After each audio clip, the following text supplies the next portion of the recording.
safar itu kalau doanya mustajab, dikabulkan oleh Allah Subhanahu wa ta'ala. Pakaiannya lusuh, pakaiannya berdebu, dia berdoa dengan menengadahkan kedua tangannya, ya Rob, memohon kepada Allah Subhanahu wa ta'ala. Tetapi apa kata Rasulullah? Mat'amu harumun, makanan yang dia makan dari yang haram. Masrobu harumun, minuman yang dia minum dari yang haram. Malbasu haramun, pakaian yang dia kenakan dari yang haram. Wa hudiya biharamin, dan apa yang masuk ke dalam perutnya dari sesuatu yang haram. Fa anna yustajabulah, bagaimana mungkin doanya dikabulkan oleh Allah Subhanahu wa ta'ala. Jadi sesuatu yang dilarang oleh Allah itu ada keberkahan ketika orang itu melaksanakan perintah Allah, menjauhi larangan itu. Sehingga ketika kita memakan makanan yang halal itu menenteramkan, Pak. Menenteramkan. Sesuatu yang menenteramkan itu akan mendatangkan ketenangan dalam hidup kita. Apalagi kita berikan kepada anak, kita berikan kepada istri, kita berikan kepada orang tua, orang-orang yang kita cintai. Maka kembali kepada yang kedua tadi apa? Bahwa dengan Islam ini kita dimuliakan oleh Allah. Yang kadang kita nggak sadar, kita sedang dimuliakan oleh Allah, kita nggak sadar. Sahabat Umar bin Khattab menyebutkan, nahnu qaumun a'azzanallahu bil Islam. Kami ini masyarakat yang Allah muliakan dengan Islam. Mengapa diatur? Hidup kita teratur itu hakikatnya kita dimuliakan oleh Allah. Mana yang boleh, mana yang tidak, mana yang halal, mana yang haram. Ini perintah Allah, ini larangan Allah. Kita mengetahui dari itu. Dari mana kita mengetahui? Dari ajaran yang dibawa oleh Rasulullah SAW, dan itu memuliakan, meninggikan derajat umat Rasulullah.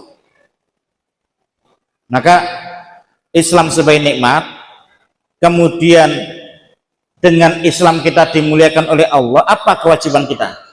Maka kewajiban kita wala tamutunna illa wa antum muslimun. Islam ini kita pegang Bapak Ibu sekalian, kuat-kuat sehingga kita tidak mati kecuali sebagai seorang muslim. Apa maksudnya? Kita tidak meninggalkan dunia ini kecuali sebagai orang yang tunduk dan berserah diri kepada Allah Subhanahu wa ta'ala, atau dengan kata lain orang-orang yang istiqomah. Orang-orang yang istiqomah. Ada beberapa hal nanti keutamaan yang diberikan oleh Allah terhadap orang-orang yang istiqomah. Yang pertama adalah semakin diteguhkan keimanannya. Semakin diteguhkan keimanannya oleh Allah Subhanahu wa ta'ala. Allah Subhanahu wa ta'ala dalam surat Ibrahim ayat 27, a'udzubillahi minasyaitonirrajim, yusabbitullahu alladhina amanu bil qaulis tsabit fil hayati dunya wa fil akhirah. Allah meneguhkan iman-iman orang yang beriman dengan ucapan yang teguh. Biqaulis sabit, apa? Kalimat la ilaha illallah. Maka orang itu mengucapkan kalimat la ilaha illallah itu mudah. Termasuk nanti di antara tanda husnul khotimah apa? Orang mengucapkan kalimat la ilaha illallah di akhir hidupnya. Maka orang yang istiqomah dengan amal soleh, dengan keimanan dia, memegang teguh keislaman dia apa? Dia akan dimudahkan, dikuatkan keimanannya, dan dimudahkan untuk mengucapkan kalimat la ilaha illallah di akhir hayatnya. Ini yang pertama. Kemudian yang kedua, orang-orang yang istiqomah ini akan diberikan hayatan thayyibah, kehidupan yang baik. Ini disebutkan oleh Allah Subhanahu wa ta'ala dalam surat An-Nahl ayat 97. A'udzubillahi minasyaitonirrajim. Man 'amila sholihan min dzakarin aw unsa wa huwa mu'min falanuhyiyannahu hayatan thayyibah. Barang siapa amila sholihan, beramal soleh, perbuatan yang baik, min dakarin au unsa, baik laki-laki maupun wanita, wa huwa mukmin, dan syaratnya seorang mukmin. Falanuhyiyannahu hayatan thayyibah, maka akan kami berikan kepada mereka hayatan thayyibah, kehidupan yang baik. Bapak Ibu sekalian, mengapa syarat orang amalnya diterima oleh Allah itu sebagai seorang mukmin? Bagaimana dengan amalan orang kafir? Kan kadang di dunia juga sama-sama berbuat baik. Orang kafir juga menolong, membantu, berkorban dengan tenaganya, dengan biaya, dengan waktunya untuk membantu orang lain. Dalam pandangan Islam, amal yang sampai kepada Allah itu amalnya orang mukmin. Amalnya orang mukmin. Karena apa? Karena amalnya orang kafir itu hanya berhenti di dunia. Dia bantu orang, selesai dia. Tapi di akhirat tidak diterima oleh Allah. Mengapa? Karena dia tidak beriman kepada Allah. Karena di antara syarat diterimanya amal seseorang itu karena dia beriman kepada Allah. Dan di antara tanda orang beriman itu dia mengucapkan la ilaha illallah. Maka dalam satu peperangan, ketika kaum muslimin menghadapi orang-orang kafir, banyak kaum muslimin yang terluka, banyak kaum muslim yang mereka juga berkorban, dihibur oleh Allah. In ta'lamu fa innahum ya'lamuna kama ta'lamun. Kalau kalian terluka, mereka orang-orang kafir juga terluka. Kalau kalian berkorban, mereka juga berkorban. Kalau mereka mengeluarkan uang, mereka mengeluarkan uang. Kalau kalian mengeluarkan waktu, mereka juga mengeluarkan waktu. Tapi apa yang membedakan? Wa tarjuna minallahi ma la yarjun. Orang mukmin masih ada pengharapan dari Allah, tapi orang-orang kafir tidak ada pengharapan dari Allah. Artinya amal seorang mukmin itu sampai nanti di akhirat.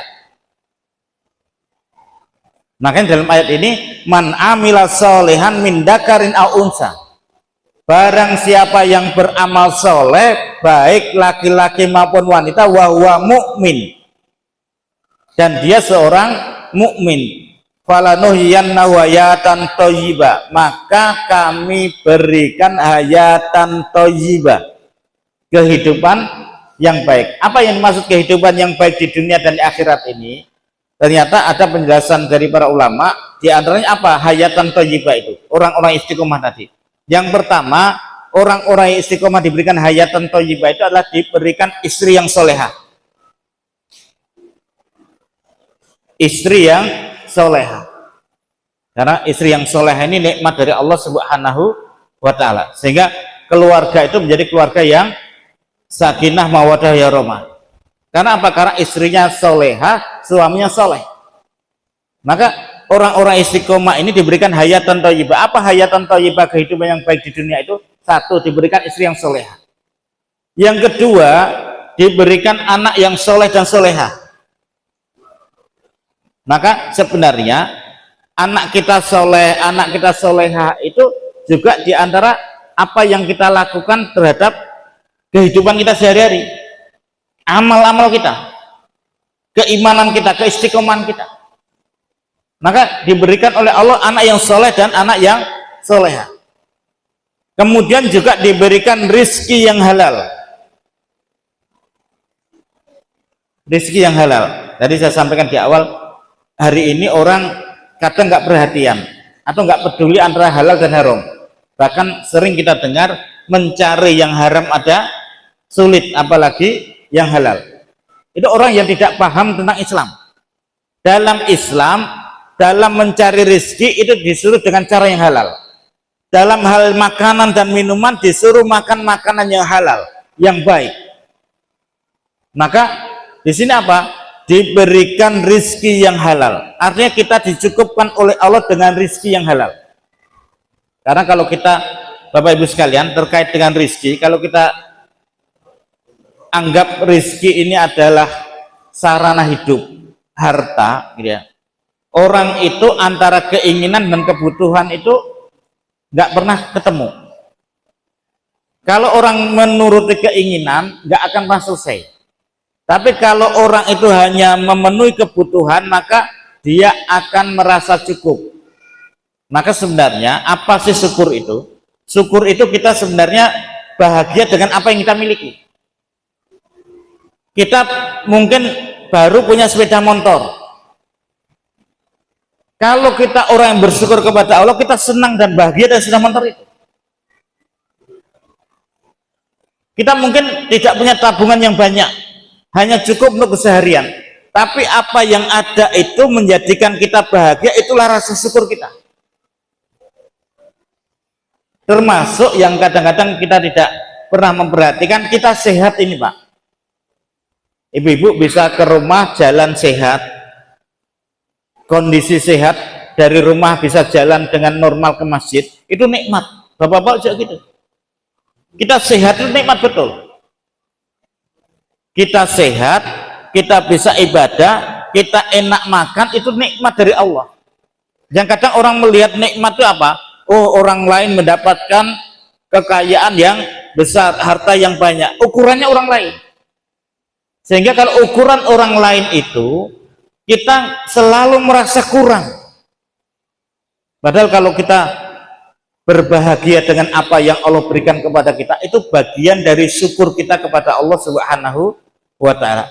Maka diantara yang Allah berikan ada rizki yang halal dan hati yang qanaah, hayatan thayyibah tadi, hati yang qanaah, merasa cukup terhadap pemberian Allah Subhanahu wa ta'ala.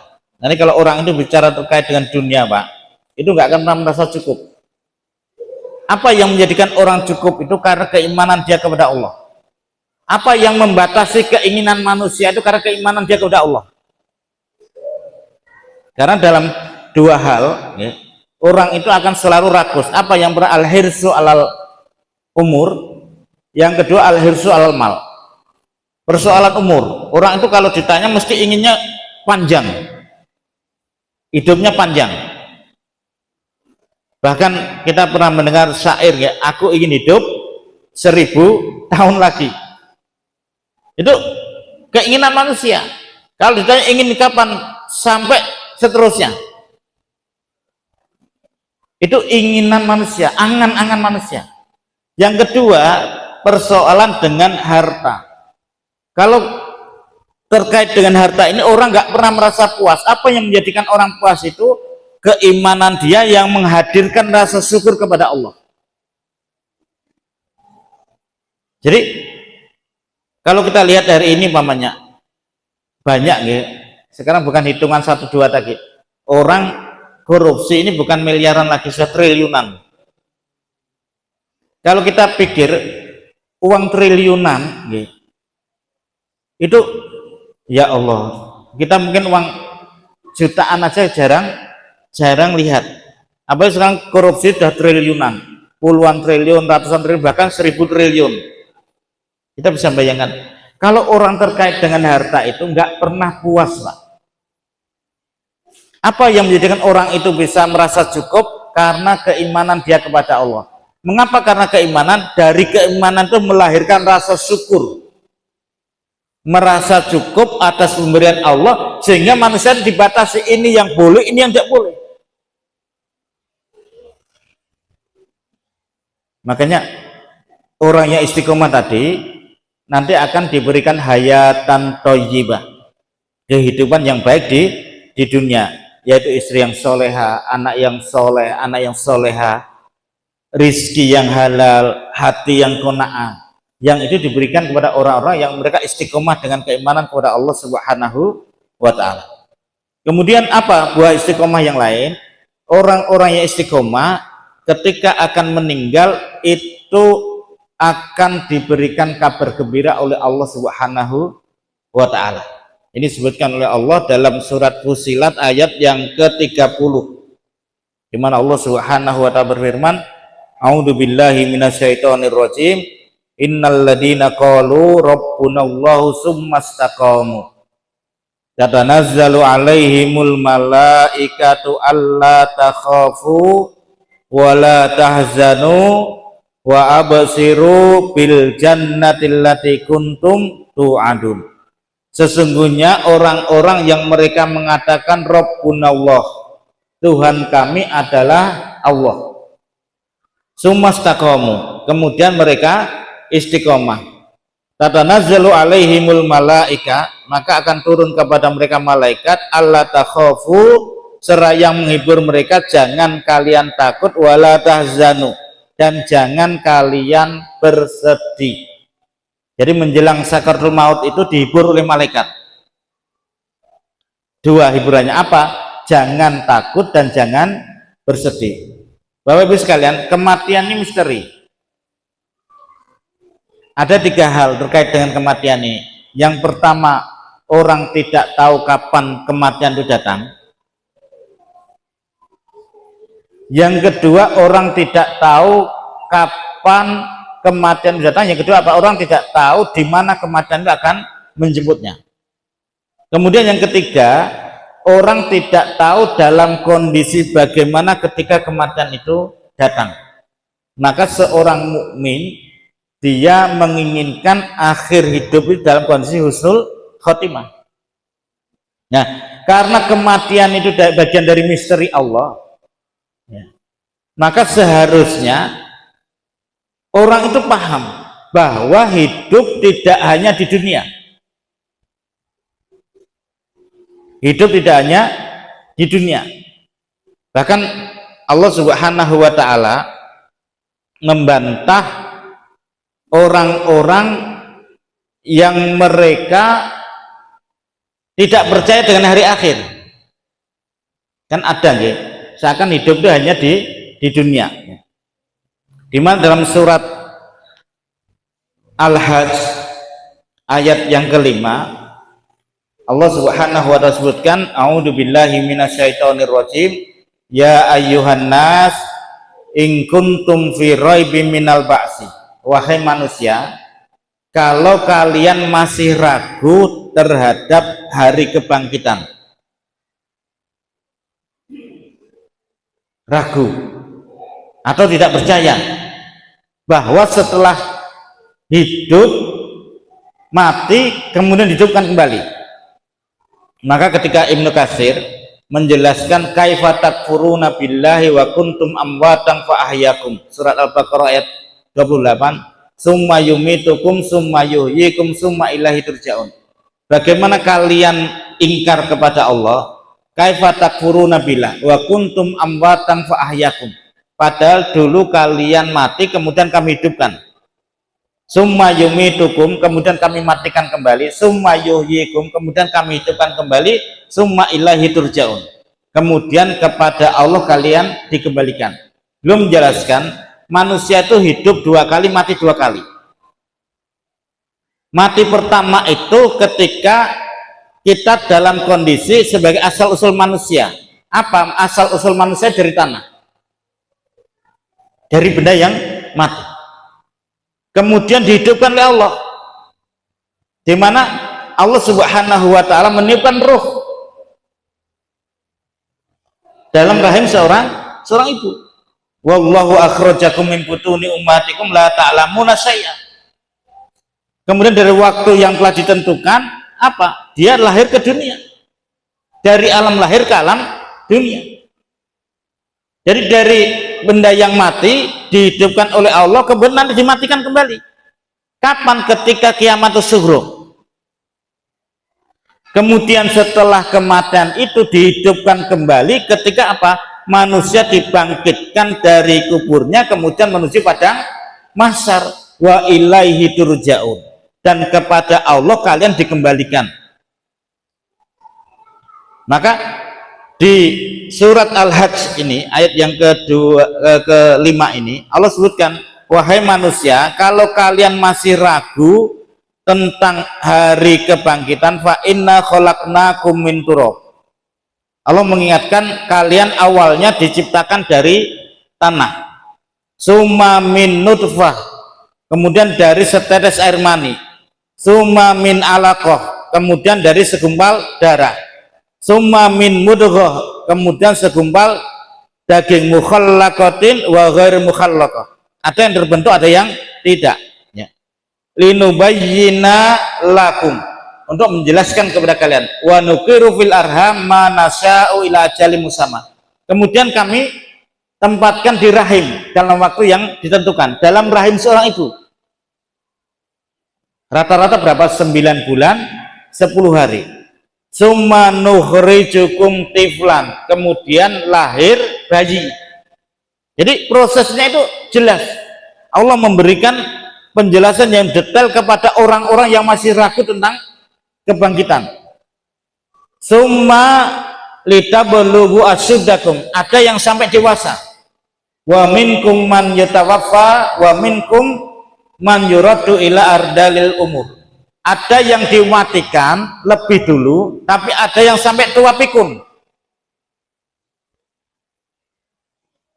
Jadi ada yang dimatikan. Maka kematian dari misteri tadi, ada orang yang dari bayi dipanggil oleh Allah, ada yang remaja dipanggil oleh Allah, ada yang dewasa dipanggil Allah, ada yang sampai tua. Nggak ada yang tahu. Ini bagian dari hikmah mengapa kematian itu menjadi rahasia Allah, karena agar manusia itu siap bahwa kematian itu setiap saat. Sehingga seorang mukmin itu dia harusnya apa? Setiap saat dia menyiapkan dirinya untuk menghadapi kematian itu. Sehingga ketika akhir hidupnya itu akhir yang baik. Makanya ketika orang-orang yang istiqomah tadi menjelang kematiannya itu dihibur oleh malaikat. Apa hiburannya? Allah takhafu wa la tahzan. Jangan kalian takut terhadap kematian, wa la tahzanu, dan jangan kalian bersedih. Karena ini tabiat manusia, Bapak Ibu sekalian. Orang kalau dihadapkan kematian dia takut. Orang kalau dihadapkan kematian dia sedih. Kenapa sedih? Karena dia harus meninggalkan orang-orang yang dicintai. Dia tinggalkan anaknya, dia tinggalkan istrinya, dia tinggalkan keluarganya, dia tinggalkan orang tuanya, dia tinggalkan harta yang dikumpulkan, tempat yang dia tinggali. Maka orang sedih, dan itu memang tabiat manusia. Tetapi orang-orang yang beriman tadi dihibur oleh Allah. Jangan kalian takut, jangan kalian sedih. Wa absiru bil jannah. Mengapa? Karena kalian diberikan kabar dengan jannah, dengan surganya Allah Subhanahu wa ta'ala. Bagaimana kondisi jannah? Allah sebutkan ma'ainun ra'at wala udunun samiat wala khatara ala qalbi basar. Kondisi di surga itu semuanya lebih baik dan lebih nikmat dari apa yang pernah kita rasakan dari kenikmatan dunia. Maka sampai Allah menggambarkan ma'ainun ra'at. Kalau orang pernah melihat sesuatu yang paling nikmat, paling indah, tidak ada bandingnya dengan keindahan di surga. Maka kalimatnya wa absiru. Orang yang meninggal yang beriman apa diberi kabar gembira dengan surga. Yang Allah sebutkan ma'ainun ra'at, yang kenikmatannya tidak ada bandingnya dengan kenikmatan-kenikmatan yang pernah manusia lihat.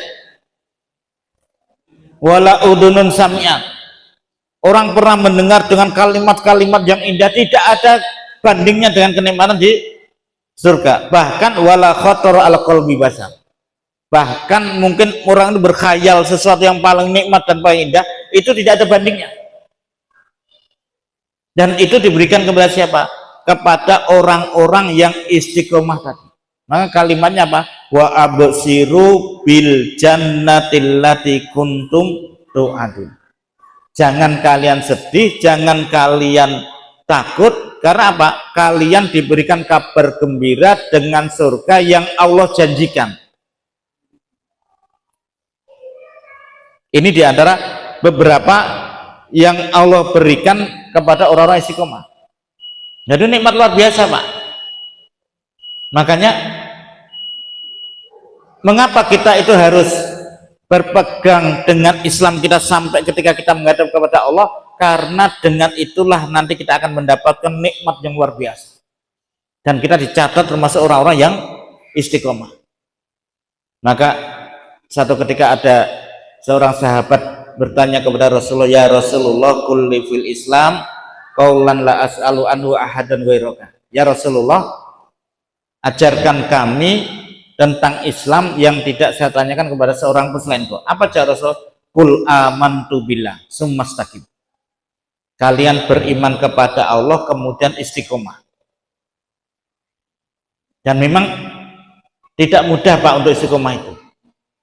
Maka diantaranya apa? Kita hadir di majelis-majelis ilmu, kita hadir di pengajian-pengajian.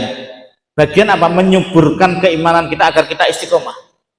Karena orang hidup nanti itu banyak godaannya. Baik godaan itu dari setan yang dia tidak kelihatan tapi bisa memberikan was-was dan mengalir di aliran darah kita, maupun godaan dengan sama manusia. Dan itu memang tabiat hidup. Orang itu akan diuji, termasuk diuji apakah orang itu bisa istiqomah dalam keimanan atau tidak. Makanya ini nikmat dari Allah Subhanahu wa taala, Bapak Ibu sekalian. Kita sebagai seorang muslim, kemudian dengan Islam pula kita sebenarnya dimuliakan oleh Allah Subhanahu wa taala. Mudah-mudahan ya, kita termasuk orang-orang yang bisa istiqomah baik dalam amal-amal soleh kita maupun istiqomah ketika kita menghadap kelak kepada Allah dalam kondisi husnul khotimah, dalam kondisi yang baik, sedang beramal soleh, sedang beribadah kepada Allah Subhanahu wa ta'ala. Maka Allah sebutkan, ya ayyatuhan nafsul mutmainnah irji'i ila rabbiki radiyatan mardiyah fadkhuli fi ibadi wadkhuli jannati.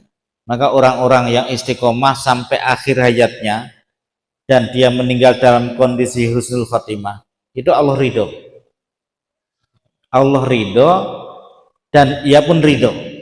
Maka ridhoan Allah inilah Bapak Ibu sekalian, itu nikmat yang paling tinggi. Karena apa? Nanti kita dimasukkan ke dalam jannahnya Allah bersama dengan orang-orang yang soleh.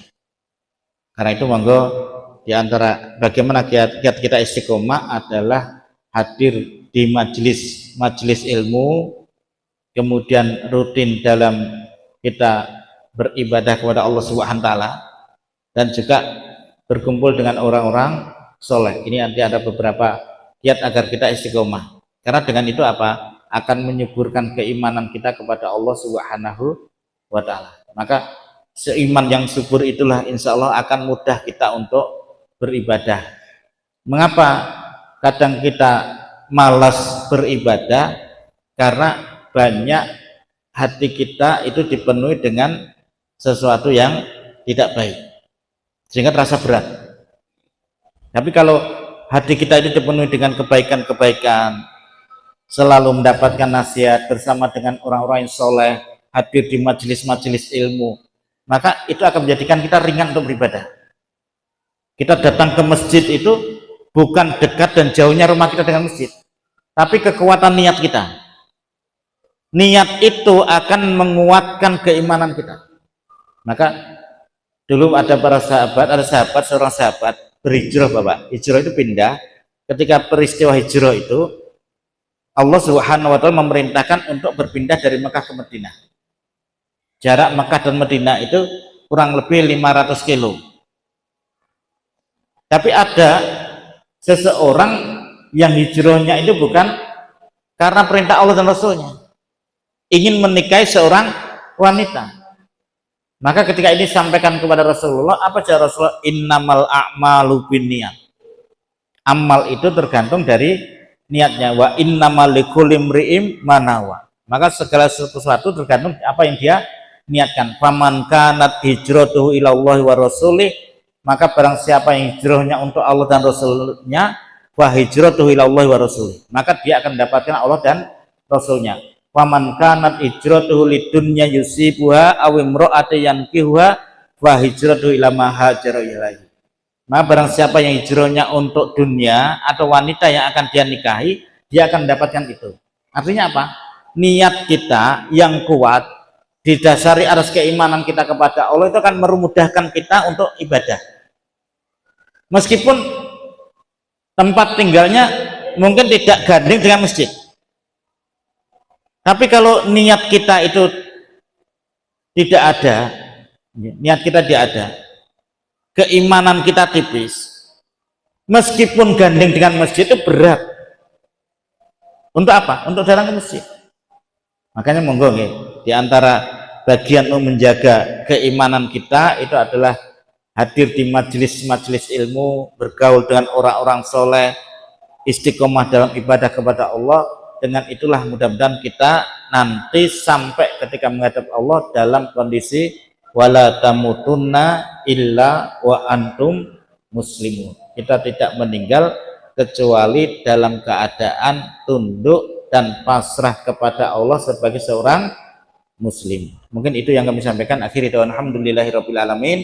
Assalamualaikum warahmatullahi wabarakatuh.